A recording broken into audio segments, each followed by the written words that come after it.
올려주시고. 안녕하십니까. 중소기업 기본법 이번에 세 번째입니다. 이번 시간에 마무리하고 이제 중소기업 기본법의 세 번째 보실 내용은 그 중소기업 지원 사업의 효율화와 관련된 내용입니다. 중소기업 지원 사업의 효율화 관련된 내용입니다.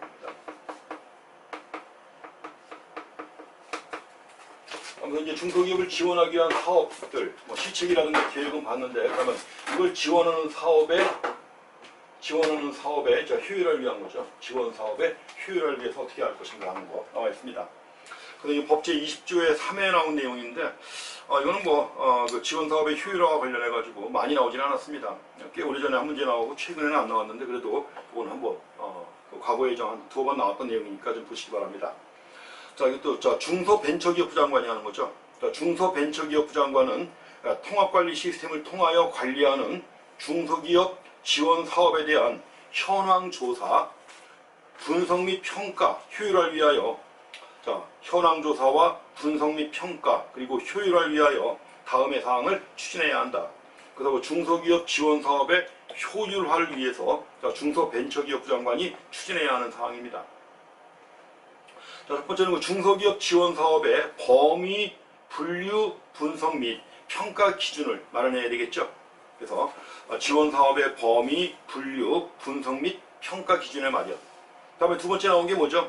중소기업 지원 사업 간 역할 분담 및 연계성을 강화하는 겁니다.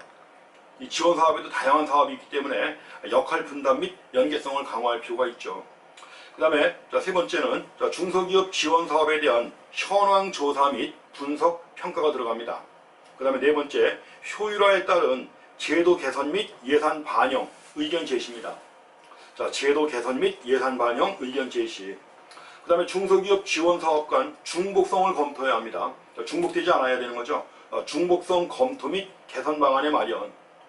그 다음에 중소기업 지원 사업을 위탁받아 수행하는 기관 및 단체에 대한 성과 분석이 포함됩니다. 그 다음에 중소기업 지원 사업에 대한 만족도 조사가 들어가고요. 기타 등등 이렇게 들어가는 겁니다. 그래서 기업부터 시옷까지가 핵심적인 내용인데, 이렇게 여러 가지가 나열된 내용들이 있잖아요. 근데 계획에 포함되어야 할 내용들 이런 것들처럼 여러 가지가 나열된 내용들은 언제든지 시험에 나올 수 있는 겁니다. 맘만 먹으면 내기 좋은 그런 내용이 하나입니다. 그동안 또 출제 안 됐던 내용들 찾아서 내겠다 이런 마음 먹은 사람이 만약에 출제 들어가면 당연히 찾아서 낼 수가 있는 거죠. 그래서 중소기업 지원 사업의 효율화를 위해서 중소벤처기업부 장관이 추진해야 하는 사항에 뭐가 있는가 하는 거 확인하시기 바랍니다. 또 이런 걸 추진하려면 또 여러 가지 자료와 정보가 필요하죠. 그래서 이제 2번의 규정이 나와 있습니다. 중소벤처기업부 장관은 효율화를 위하여 통합관리 시스템의 자료 정보를 최대한 활용하고, 통합관리 시스템의 자료와 정보를 최대한 활용하고 필요한 경우 중앙행정기관의 장 등에게 자료 정보의 제공을 요청할 수 있습니다. 그리고 또 한 가지 3번도 주의해서 봐주시기 바랍니다. 중소벤처기업부 장관은 효율화 방안을 중소기업 정책심의회 심의를 거쳐서 확정합니다. 이제 정책심의회가 나오는데 이게 또 시험에 잘 나오는 내용입니다. 그래서 효율화 방안을 중소기업 정책심의회 심의를 거쳐서 확정하며, 또 중앙행정기관의 장 등은 그 방안을 중소기업 지원 사업에 반영해야 합니다. 그래서 효율화 방안과 관련해 가지고 특히 3번이 중요한 내용입니다. 중소기업 정책심의회 심의를 거쳐서 확정한다는 거, 정책심의회 심의를 거쳐서 확정한다는 거, 또 중앙행정기관의 장 등은 그 방안을 중소기업 지원 사업에 반영해야 한다는 거 확인하시기 바랍니다. 그럼 이제 중요한 게 중소기업 정책심의회 관련된 내용입니다. 중소기업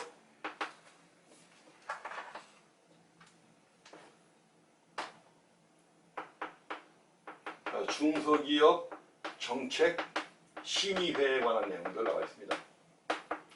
또 한동안 출제가 안 됐었는데 2019년에 출제가 됐습니다. 꽤 오래전에 한번 나오고 안 나왔던 건데 2019년에 또 출제가 됐습니다. 물론 그전에는 2014년, 13년에 나왔었고요. 그래서 중소기업 정책심의회 관련된 내용 보시기 바랍니다. 아주 오랜만에 나온 거예요. 그래서 원래 안 나왔던 내용들이라고 또 안 나오느냐? 그것도 아닙니다. 언제든지 나올 수 있는 겁니다. 자, 중소기업 정책 심의회 법 20조의 4에 나온 내용입니다. 20조의 4. 나중에 추가가 된 거죠. 그러니까 뭐 법에 처음에 법을 만들 땐 19조, 20조, 21조 나가다가 나중에 그 사이에 뭐 추가하려니까는 20조의 2, 20조의 3 이런 식으로 이제 또 확장해 나가는 겁니다. 20조의 4.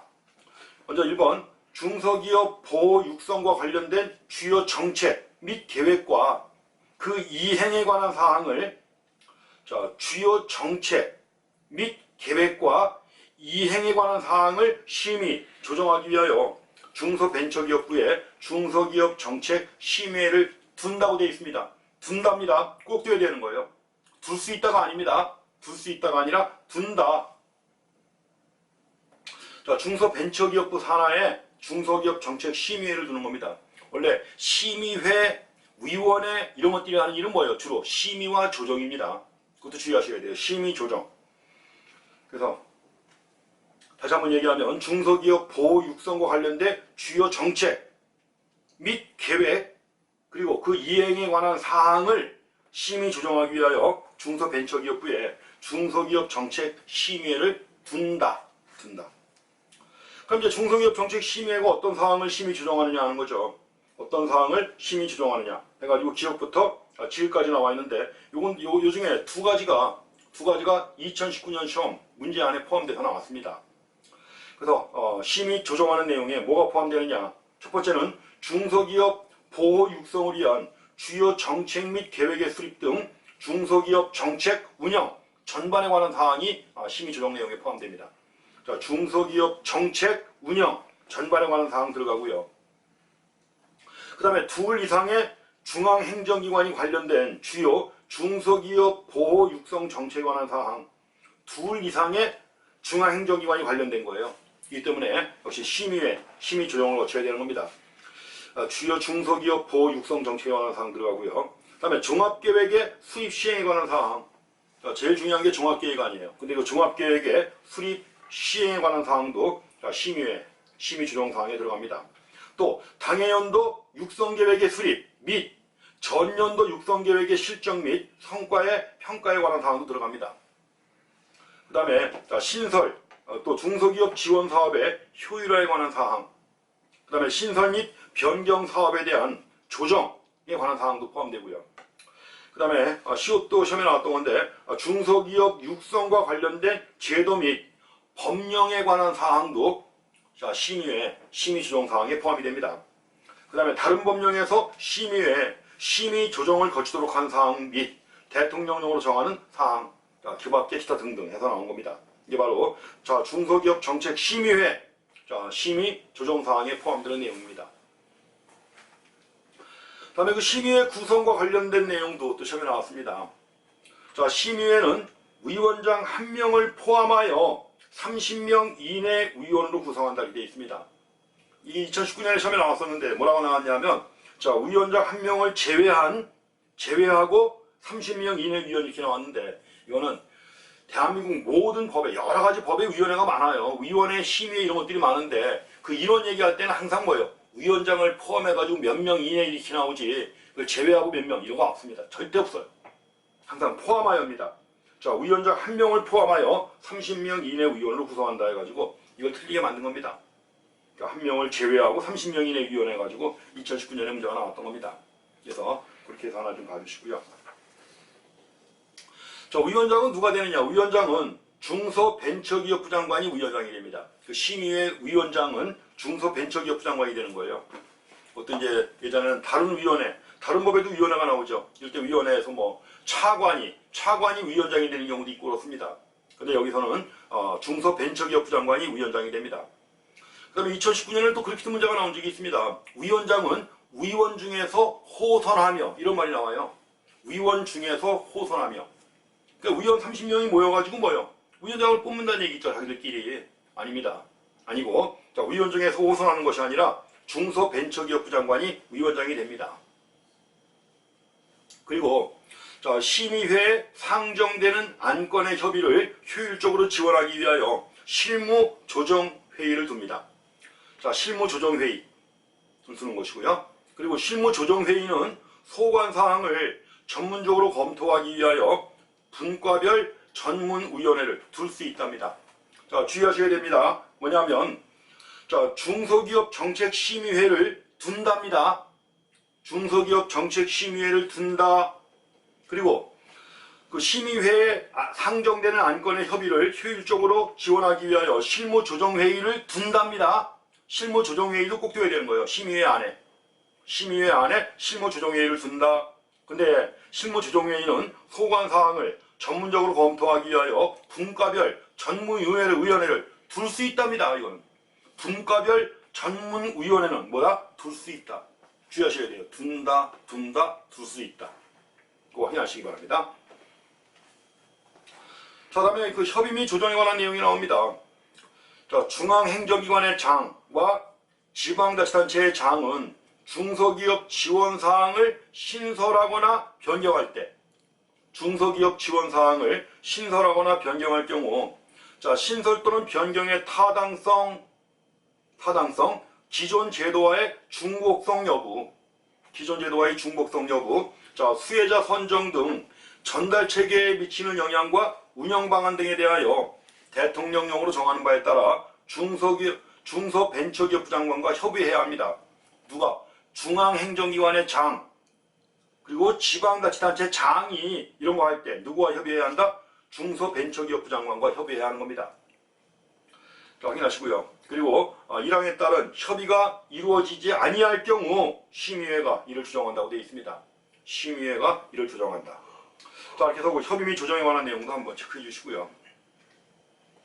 자, 다음에 그 중소기업 실태조사에 대한 내용이 나옵니다.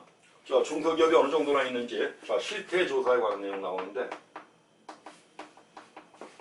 조사하는 내용인데, 자, 중요할까요? 중요하지 않을까요? 별로 중요하지 않습니다. 자, 거의 출제가 안 된 내용이고, 가장 최근에 나온 게 2013년에 한번 출제가 된 적이 있습니다.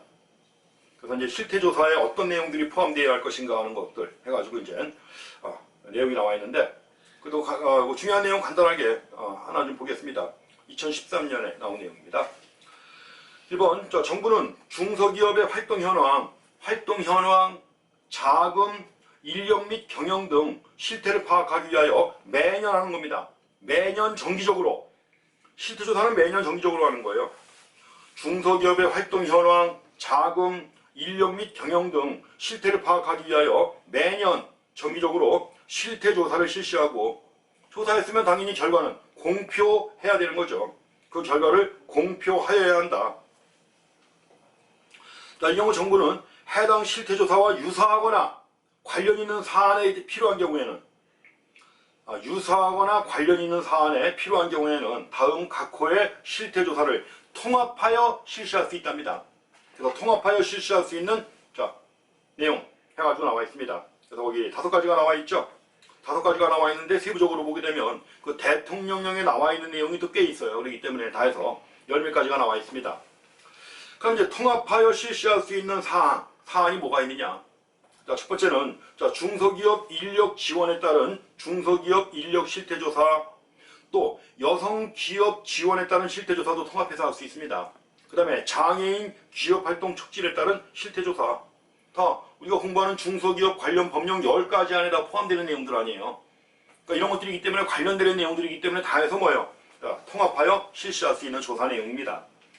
장애인 기업활동 촉진에 따른 실태조사도 포함되고, 소상공인 보호 및 지원에 관한 실태조사, 그 다음에 그 밖에 대통령령으로 정하는 실태조사인데, 그 대통령령으로 정하는 실태조사 안에 포함되는 게 사업전환 실태조사, 또 중소기업 기술통계를 작성하기 위한 조사, 그 밖에 중소기업의 활동 현황, 자금, 인력 및 경영 등의 실태를 파악하기 위하여 중소벤처기업부 장관이 실시하는 조사, 이런 것들을 통합하여 실시할 수 있습니다. 그래서 통합하여 실시할 수 있는 조사 내용도 확인하시고요. 또 이런 조사를 갖다 정부가 직접 하나요? 아니죠. 대개는 또 이제 다른 중소기업 관련 기관에 위탁할 수 있습니다. 정부는 중소기업 실태조사를 중소기업 중앙회, 또 중소기업 관련 단체 또는 중소기업 관련 기관에 위탁할 수 있습니다. 자, 위탁할 수 있답니다. 이것도 이제 위임이 있고 위탁이 있죠. 위임,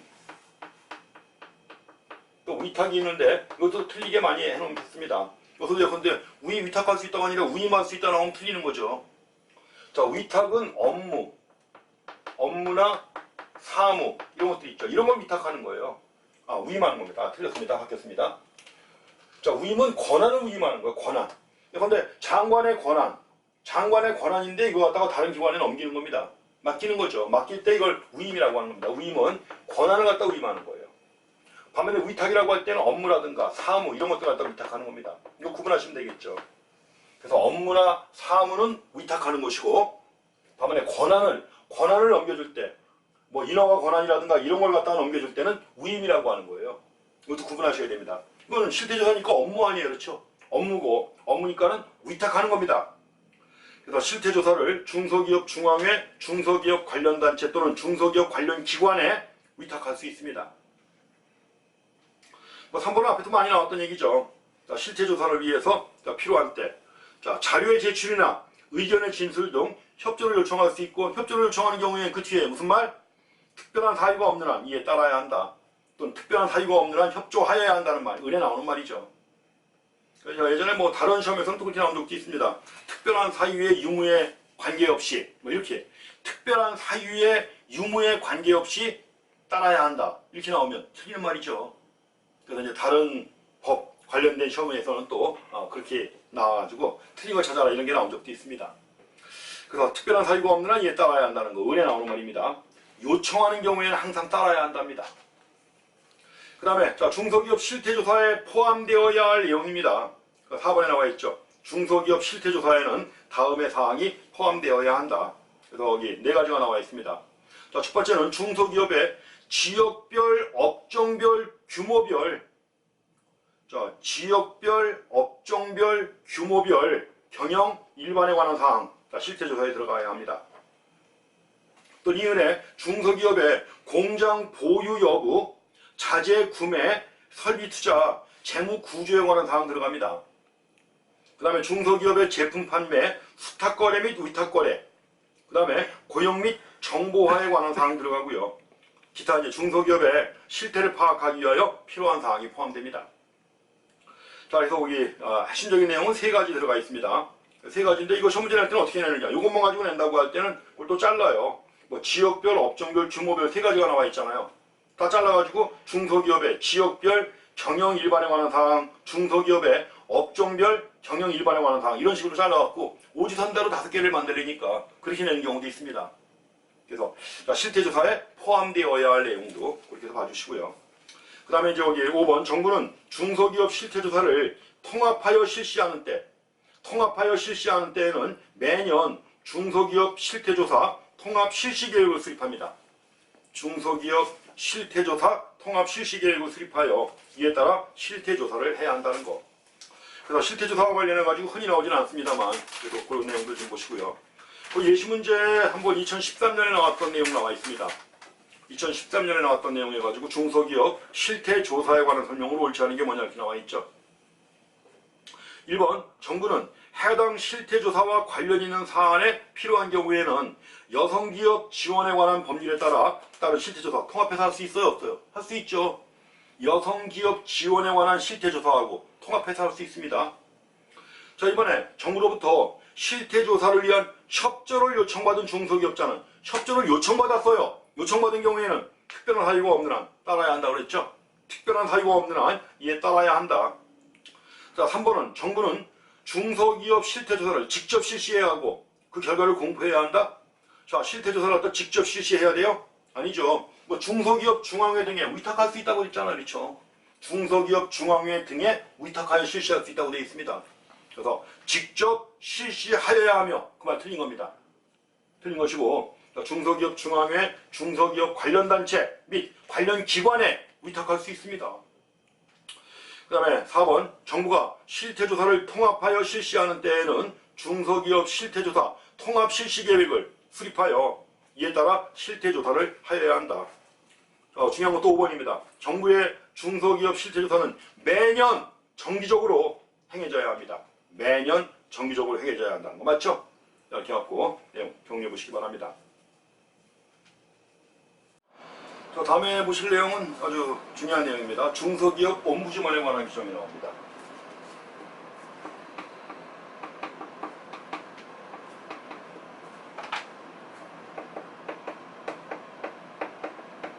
자, 중소기업 옴부즈만이라고 되어 있죠. 약간 특이한데 중소기업 그 창업 기획자 얘기하는 겁니다. 중소기업 옴부즈만에 관해서 배워보시겠습니다. 그 중소기업 옴부즈만에 설치해가지고 22조의 규정이 나와 있는데, 자, 중소기업에 영향을 주는, 하는 일이 뭔가 보세요. 중소기업에 영향을 주는 기존 규제의 정비. 기존에 있던 규제인데 영향을 주는 거예요. 그래서 중소기업에 영향을 주는 기존 규제의 정비 및 중소기업 애로사항의 해결을 위하여 중소벤처기업부 장관 소속으로 중소기업 옴부즈만을 둔다고 되어 있습니다. 중소기업 옴부즈만을 둔다. 둬야 되는 거예요. 꼭 둬야 되는 겁니다. 자, 중소기업 옴부즈만 해가지고 이것도 이제 2015년인가 지난 적이 있습니다. 뭐 이렇게 중소기업 애로사항의 해결을 위하여 중소벤처기업부 장관 소속으로 뭐 중소기업 고충처리위원회를 둔다 해가지고 이제 문제가 나온 적이 있습니다. 잘못된 거죠. 중소기업 고충처리위원회 이런 거 없습니다. 뭐예요? 옴부즈만. 중소기업 옴부즈만을 둔다 이렇게 되어 있습니다. 지금 거기 나와 있는 22조의 1항 문장이 여러 번 시험에 나왔던 겁니다. 그래서 꼭 확인하시고요. 뭘 한다? 중소기업에 영향을 주는 기존 규제의 정비 및 중소기업의 애로사항의 해결을 위하여 중소기업 옴부즈만을 두는 겁니다. 그렇게 해서 정리해 주시고요. 그럼 이제 중요한 건 중소기업 옴부즈만의 업무입니다. 업무인데, 자, 중소기업 옴부즈만은 다음 각 호의 업무를 독립하여 수행한다는 걸 주의하셔야 돼요. 독립하여 수행한다. 그래서 이제 독립하여 수행한다고 되어 있는데 어떤 업무를 수행하느냐? 자, 중소기업에 영향을 미치는 규제의 발굴 및 개선, 규제의 발굴이나 개선, 또 정부 및 지방자치단체, 공공기관, 중소기업 정책자금 운영기관과 관련하여 제기되는 애로사항의 해결, 그 다음에 그 밖에 규제 정비 및 중소기업 애로사항의 해결을 위하여 필요한 업무로서 대통령령으로 정하는 업무예요. 자, 중소벤처기업부 장관, 중소벤처기업부령이 아닙니다. 대통령령으로 정하는 업무예요. 왜냐하면 저 중소기업 옴부즈만은 다음의 업무를 독립하여 수행하는 겁니다. 독립하여. 그러니까 중소벤처기업부 장관의 지휘를 받는 게 아니에요. 이거는 장관의 지휘를 받는 것이 아니라 뭐예요? 독립하여 수행하는 겁니다. 그래서 다음 각 호의 업무를 독립하여 수행한다는 거, 누구의 지휘를 받는 게 아닙니다. 주의하셔야 돼요. 그럼 여기서 이제 자, 다음 각 호의 업무를 독립하여 수행한다고 되어 있고 기억니은 두 가지가 나온 다음에 그 밖에 대통령으로 정하는 업무가 있다 그랬죠. 그러면 대통령령으로 정하는 업무에 뭐가 있는가? 이것도 나옵니다. 그래서 그 대통령령으로 정하는 업무에 자, 시행령 제14조에 나온 내용인데 보셔야 됩니다. 이것도. 그래서 중소기업 옴부즈만이 독립하여 수행하는 업무에 포함되지 않는 게 뭐냐? 이런 문제 나올 수 있죠. 나열된 내용들이기 때문에. 그래서 자, 시행령에 나와 있는, 대통령령에 나와 있는 옴부즈만의 업무 나와 있습니다. 그래서 독립하여 수행한다고 되어 있죠. 1번, 불합리한 규제 등에 따른 중소기업의 고충처리. 불합리한 규제 때문에 발생하는 중소기업의 고충처리예요. 또 정부 및 지방자치단체, 공공기관 또는 중소기업 정책자금 운영기관에 대한 중소기업 관련 규제와 애로사항의 개선, 건의 및 권고, 그 다음에 중소기업 관련 규제와 애로사항의 조사 분석, 또 중소기업 관련 규제 완화와 애로사항 해결에 대한 평가 및 분석, 그러니까 중소기업에 영향을 주는 기존 규제의 정비와 애로사항 해결 등에 관한 보고서 작성 및 보고, 그 다음에 중소기업 관련 규제와 애로사항에 관한 법규, 제도 및 고충처리 사례의 조사 연구, 그 밖에 기타 등등. 그러니까 중소기업의 애로사항을 해결해 주기 위한 거예요. 여러 가지 불합리한 규제나 이런 것들을 갖다 해결하고 중소기업에 처해 있는 애로사항, 고충 이런 걸 해결하기 위해서 옴부즈만이 독립적으로 업무를 수행하는 거예요. 그리고 자 2번, 자 중소기업 옴부즈만은 제1항의 업무 수행의 내용과 그 처리 결과를 공표할 수 있습니다. 공표할 수 있다. 다만 주의하셔야 돼요. 다만 비공개 대상에 해당하는 경우에는 그러하지 아니하다. 자, 비공개 대상에 해당하는 경우에는 공표하지 않을 수 있습니다. 확인하시고요. 그럼 이제 중소기업 옴부즈만을 어떻게 뽑느냐? 자, 장관의 지위를 받지 않고 독립적으로 업무를 수행하는 거예요. 그럼 이제 중소기업 옴부즈만을 어떻게 뽑느냐? 그거 중요합니다. 3번. 중소기업 옴부즈만은 중소기업 및 규제 분야에 학식과 경험이 많은 자 중에서, 자, 중소기업은 물론이고 규제 분야에 학식과 경험이 많은 자 중에서 중소벤처기업부 장관의 추천, 중소벤처기업부 장관이 추천하는 거예요. 추천. 그 다음에 규제개혁위원회 심의를, 규제개혁위원회, 이거 국무총리 산하에 있는 겁니다. 그래서 중소벤처기업부 장관의 추천과 규제개혁위원회 심의를 거쳐서 국무총리가 위촉합니다. 국무총리가 위촉하는 거예요. 장관의 지위를 받지 않고 독립하여 업무를 수행하려면 당연히 뭐예요? 장관보다 위에 있는 사람이 위촉해야 되는 거죠. 자, 국무총리가 위촉합니다. 주의하셔야 돼요. 대통령은 아닙니다. 국무총리가 위촉한다. 그래서 중소벤처기업부 장관의 추천, 규제개혁위원회 심의를 거쳐서 국무총리가 위촉한다. 자, 특별히 신경 써서 봐주셔야 됩니다.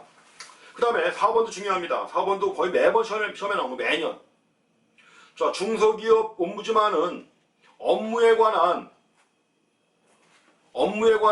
활동 결과 보고서를 작성합니다.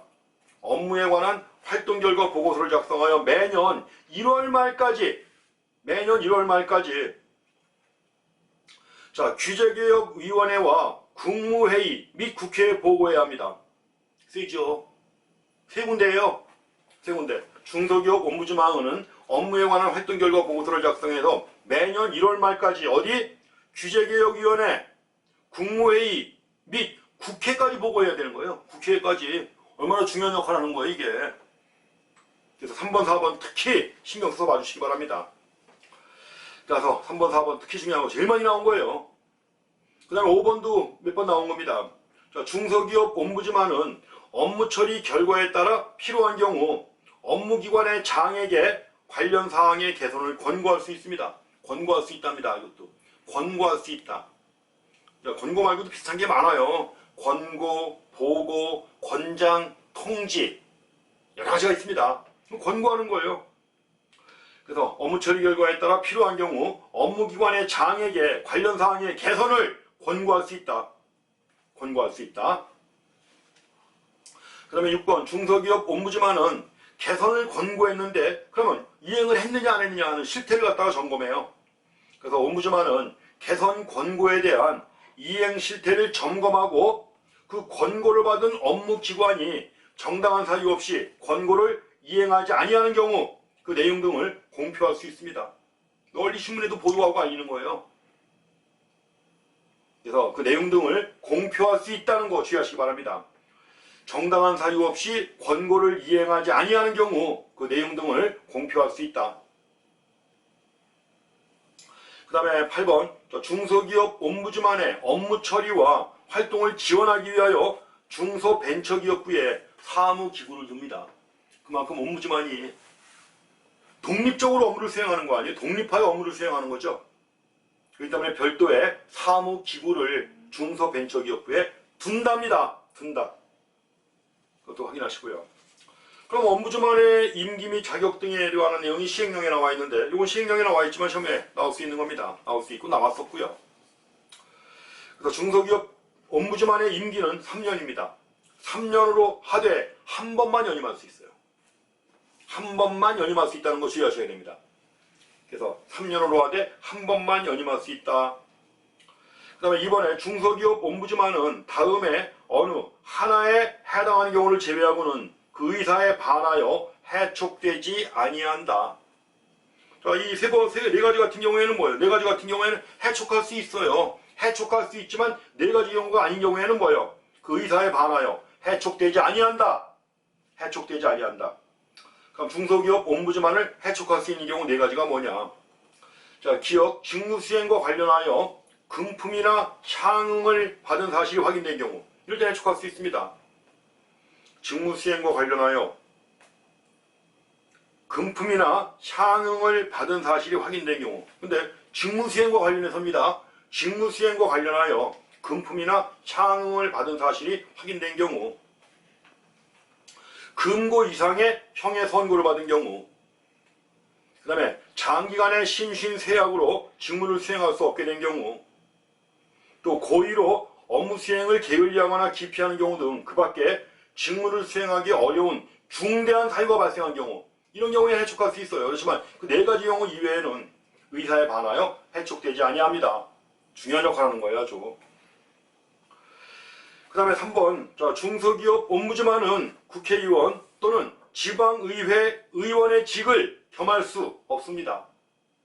자, 국회의원도 겸할 수 없습니다. 국회의원이나 지방의회 의원의 직을 겸할 수 없다. 그것도 주의하시기 바랍니다. 자, 이렇게 봐주시고요. 다음에 이제 거기에 예시문제, 그 중소기업 옴부즈만에 관한 예시문제가 나와있죠. 2017년에 나왔던 내용입니다. 1번, 중소기업에 영향을 주는 기존 규제의 정비, 중소기업 애로사항의 해결을 위하여, 자, 중소벤처기업부 장관 소속으로 중소기업 옴부즈만을 둔답니다. 중소벤처기업부 장관 소속으로 중소기업 옴부즈만을 둔다. 그 다음에 이번에 중소기업 옴부즈만은, 자, 중소기업 및 규제 분야에 학식과 경험이 많은 자 중에서 중소벤처기업부 장관의 추천과 규제개혁위원회 심의를 거쳐 누가 위촉한다? 국무총리가 위촉하는 겁니다. 규제개혁심의위원회 심의를 거쳐서 국무총리가 위촉한다.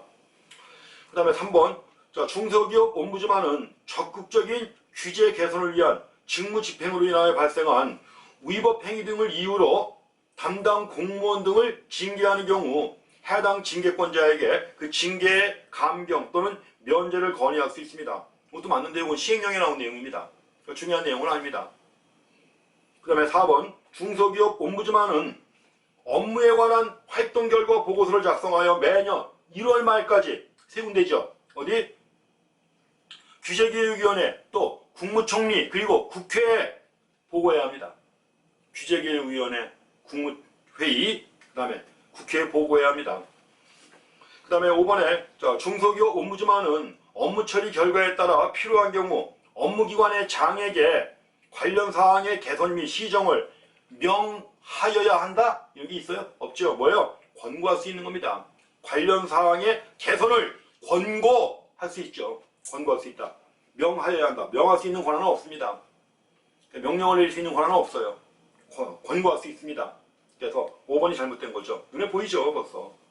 자, 이렇게 해서 다 틀린 내용들 확인하시고요. 다음에 이제 마지막으로 의견 제출 및 행정 지원에 관한 내용이 나옵니다. 의견 제출 및 행정 지원에 관한 내용. 그리고 이제 또 확인자료 제출에 관한 내용이 나오는데 그거 한번 더 보시면 되겠습니다. 자, 의견 제출 관련해서 나와 있습니다. 법 23조의 내용인데, 자, 중소기업자, 이해관계자와 관련 단체의 장은 옴부즈만의 업무와 관련하여 중소기업 옴부즈만에게 의견을 제출할 수 있습니다. 의견을 낼 수 있죠, 당연히. 누가? 중소기업자나 이해관계자, 관련 단체의 장이 업무와 관련하여 중소기업 옴부즈만에게 의견을 제출할 수 있습니다. 근데 이제 의견을 냈다고 해서 중소기업 옴부즈만에게 여러가지 애로사항이나 고충에 대한 의견을 제출했다고 해서 또 미운 털 박히는 거 아니에요. 그쵸? 미운 털 박힌다고 해서 불이익 주면 돼야 안 돼요? 안 되는 거죠. 그래서 이번에 의견 제출과 관계된 행정기관은 규제 개선 등에 관한 의견을 제출하였다는 이유로 그 의견을 제출한 자에게 불이익을 주거나 차별을 해서는 아니 된다. 이것까지 법에 규정 나와 있어요. 옴부즈만 제도를 도입하면서. 그리고 또 한 가지, 자, 중소기업 옴부즈만은 의견을 제출한 자가 그 의견을 제출하였다는 이유로 관계 행정기관으로부터 불이익이나 차별을 받았다는 내용의 진정 등이 제기된 경우에는 그 진정 등을 제기한 자를 대리하여 국민권익위원회에 고충민원을 신청할 수 있습니다. 누가? 옴부즈만이 그 진정 등을 제기한 자를 대리하여 자, 국민권익위원회에 고충민원을 신청할 수 있습니다. 그 다음에 그 4번도 좀 전에 봤던 예시문제에 들어갔던 내용 중에 하나죠. 자, 4번 적극적인 규제 개선을 위한 직무 집행으로 인하여 발생한 위법 행위 등을 이유로 적극적인 규제 개선 등을 위한 직무 집행으로 인하여 발생한 위법 행위 등을 이유로 담당 공무원 등을 징계하는 경우 중소기업 옴부즈만은 해당 징계권자에게 징계의 감경 또는 면제를 건의할 수 있습니다. 이것도 주의해서 봐주시기 바랍니다. 왜냐하면 그 적극적으로 규제 개선을 위해서 일하다가 적극적으로 열심히 일하다가 뭐예요? 어쩌다가 위법 행위가 발생한 거예요. 그렇잖아요. 이제 공무원들의 보통 무사한 일에다가 공무원들의 복지부동 이런 게 또 흔히 있잖아요. 왜냐하면 뭐 괜히 뭐 열심히 일하다가 잘못하면 또 위법해가지고 달리면 나만 잘린다. 이런 일이 흔히 있기 때문에 이런 규정이 들어간 겁니다. 아주 세세한 내용까지. 그래서 적극적인 규제 개선을 위한 직무 집행으로 인하여 발생한 위법 행위 등을 이유로 담당 공무원 등을 징계하는 경우 중소기업 옴부즈만이 나서가지고 해당 징계권자에게 징계의 감경 또는 면제도 건의할 수 있습니다. 그래서 의견 제출과 관련된 이 내용 신경 써서 좀 봐주시기 바랍니다. 다음 행정지원 나와 있습니다. 자, 중소벤처기업부 장관 여러가지 사무기구도 두고 자, 중소벤처기업부에 사무기구 두는 거 아니에요. 그럼 당연히 행정지원도 해야죠. 그래서 중소벤처기업부 장관은 중소기업 옴부즈만의 활동 지원을 위하여 필요하다고 인정하면 국가기관, 지방자치단체, 공공기관 또는 관련 법인 및 단체에 소속 공무원이나 직원의 파견을 요청할 수 있습니다. 자, 소속 공무원이나 직원의 파견을 요청할 수 있다. 그리고 자, 중소벤처기업부 장관은 중소기업 옴부즈만의 운영에 필요한 행정적, 재정적 지원을 할 수 있습니다. 이게 중요합니다. 옴부즈만의 운영에 필요한 행정적, 재정적 지원을 할 수 있다. 자, 다음에 이제 그 중소기업 확인 자료의 제출이 27조에 나와 있습니다. 확인 자료의 제출. 그래서 자, 이번에 중소기업 시책에 참여하려는 중소기업자입니다. 중소기업자는 중소기업에 해당하는지를 확인할 수 있는 자료를 자, 중소기업 시책을 실시하는 중앙행정기관의 장 및 지방자치단체, 네, 바로 중소기업 시책 실시기관이에요. 실시기관에 제출해야 합니다. 당연히 중소기업 시책에 참여하고자 할 때는 내가 중소기업자라는 걸 확인할 수 있는 자료를 내야죠. 당연히 제출해야 한답니다. 자, 누구에게 제출한다? 중앙행정기관 및 지방자치단체예요.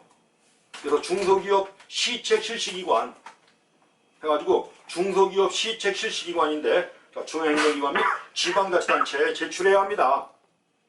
그래서 그 내용 한번 보시면 되겠고, 그 다음에 여기에 그럼 이제 자료 갖다 제출했으면은 뭐요? 확인해야죠. 3항에 나와 있습니다. 2번 그냥 한번 읽어보시고요. 3번에 보시게 되면 자, 중소벤처기업부 장관은 중소기업자에 해당하는지를 확인하기 위하여 국세청장에게 과세정보의 제출을 요청할 경우에는 자, 상시 근로자 수, 자, 지금 중소기업자인지 아닌지 확인하는 거예요.